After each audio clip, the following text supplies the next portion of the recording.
इसमें दो प्रकार के प्राणी होते हैं। जैसे हमारे भक्तजन जो परमात्मा की शरण में आ चुके हैं, वो अपने भाई को, बहन को, बेटे को, बेटी को, पत्नी को, पति को, पिता को, पुत्र को, माता को, रिश्तेदारों को, मित्र दोस्तों को, सभी को कहते हैं कि आप सत्संग में आओ और पूर्ण परमात्मा की भक्ति करो। उनसे बार बार प्रार्थना की जाती है। जो पुण्यात्मा हैं वो आ जाते हैं, जो नहीं आते हैं तो बाद में फिर उनके ऊपर आपत्ति आती है, भयंकर आपत्ति आ जाती है। कोई रोग आ जाता है या कोई और मानसिक परेशानी, कोई व्यवसाय में घाटा, फिर वो कहते हैं अब हमें ले चलो।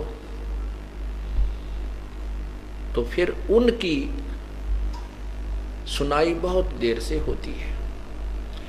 एक दुखी व्यक्ति है, उसको पता नहीं, किसी ने कहा नहीं, और वो दुखी व्यक्ति और हमारे भक्त के कहने मात्र से तुरंत आकर के परमात्मा के चरणों में आ जाता है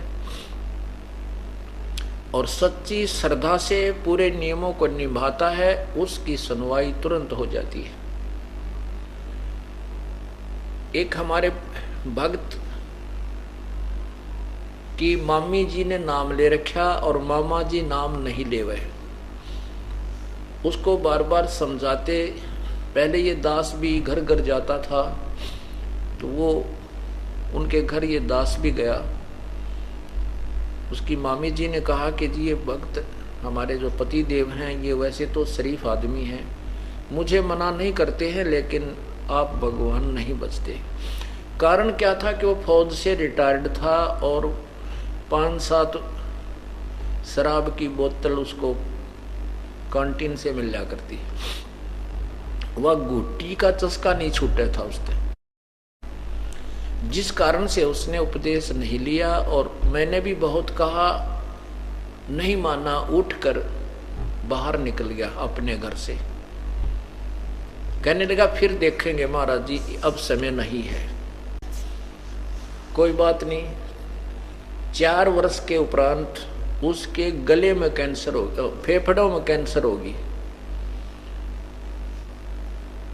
बहुत लाखों रुपए तो लगा दिए, हॉस्पिटलों के चक्कर काट के।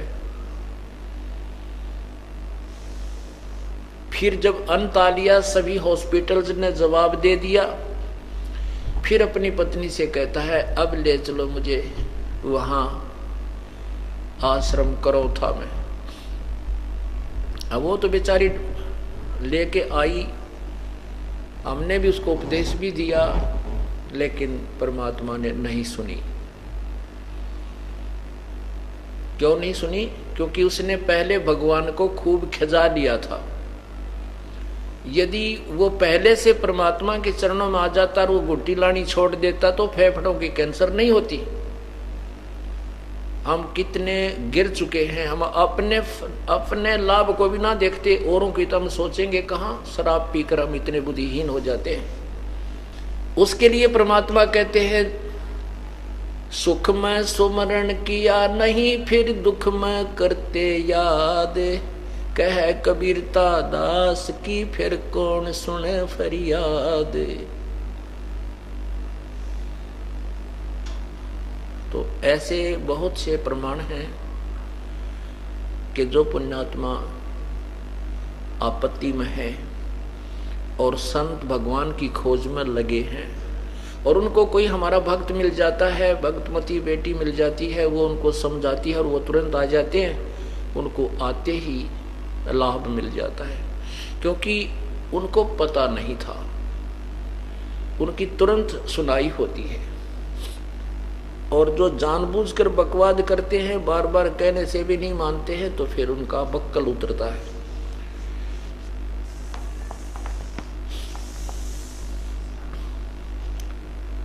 इसलिए परमात्मा के चरणों में अति शीघ्र पहुंच जाना चाहिए हमने। अब जैसे प्रसंग चल रहा है कि युवा हैं, वो नहीं समझ पा रहे कि वो अभी, उनको इतना डर नहीं लग रहा कि हम वृद्ध हो जाएंगे। तो जो वृद्ध हो चुके हैं वो ये सोचते हैं कि भाई वृद्ध तो होना ही है, इससे डरना भी क्या है। जो युवा है वही सोच रहे हैं। फिर इसका विकल्प भी क्या है, भाई बूढ़ा तो होना ही है।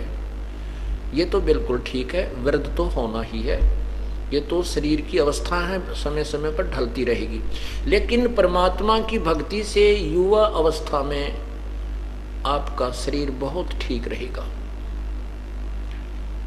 आपको कोई रोग नहीं लगेगा, और परमात्मा की भक्ति से आपकी ऐसी व्यवस्था बन जाएगी, बेटे भी आपका आदर करेंगे, बहू भी आपका सत्कार करेगी। क्योंकि यदि आप भगवान के चरणों में आ गए हैं तो परिवार भी आ जाएगा, और परिवार जब भगवान के दरबार में आएगा तो वो उसमें दया होगी। सत्संग में आने वाले भक्त आत्मा यहाँ अपने तन मन धन से सेवा करते हैं। कोई भी बूढ़ा वृद्ध या रोगी दिखाई देता है, उसको बहुत आदर सत्कार से उसकी सेवा करते हैं, कपड़े धोते हैं, उसको अच्छी तरह बैठाते हैं। तो ऐसा भाव बन जाएगा अब छोटे छोटे बच्चों का भी, तो फिर वो अपने वृद्धों की क्यों नहीं सेवा करेंगे, अपने परिवार के सदस्यों की भी उनकी ऐसी ही सेवा करने की भावना बन जाएगी।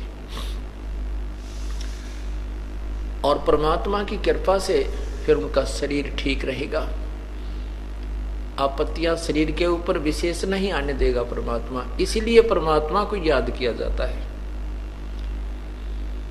और प्रभु की आड़ में परमात्मा की शरण में आने के उपरांत यदि हमारी आयु भी कम हो तो भी परमात्मा एक्सटेंड कर देता। पूर्ण ब्रह्म केवल एक ही प्रभु है जो हमारे कर्मों में फेर बदल कर सकता है, और कोई परमात्मा न ब्रह्मा जी कर सकते, न विष्णु जी, न शिव जी, न ब्रह्म, न परब्रह्म, केवल पूर्ण ब्रह्म।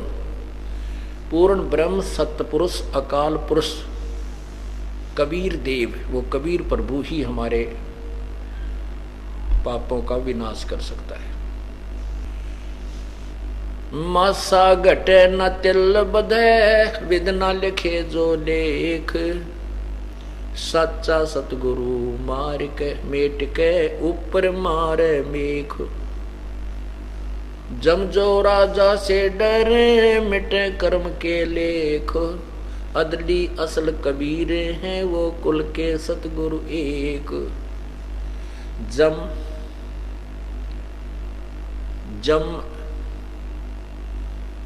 काल को कहते हैं, जोरा मृत्यु को कहते हैं। जम जोरा जासे डरे और मिटे कर्म के लेख, अदली असल कबीर हैं वो कुल के सतगुरु एक। केवल एक ही कबीर परमात्मा है, उनको सतगुरु कहें चाहे परमात्मा कहें, अल्लाह कहें, गॉड कहें, चाहे रब कहें, हक्का कबीर कहें, सत कबीर कहें, वही एक परमात्मा है जो हमारे कर्मों में परिवर्तन कर देता है और पापों का नाश कर देता है।